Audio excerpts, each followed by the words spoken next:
வணக்கம். இன்னைக்கு சண்டே. சரி, இப்படியே பேசிட்டு அப்படியே உட்காந்துட்டேன். அப்புறம் 12:30க்கு தான் கிச்சனுக்கு போனேன்.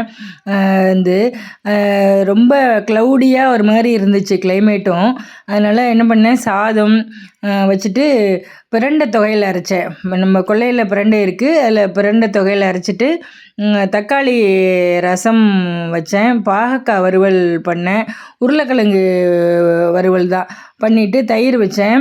சிம்பிளாக இருந்துச்சு. ஆனால் என் பையன் சொன்னான், கிளைமேட்டுக்கு தகுந்த மாதிரி சாப்பாடு நச்சுன்னு இருந்துச்சு அப்படின்னா. அதான். அப்புறம் ஈவினிங் ஒரு ஸ்நாக்ஸ் பண்ணேன், அதுவும் நல்லா இருந்துச்சு.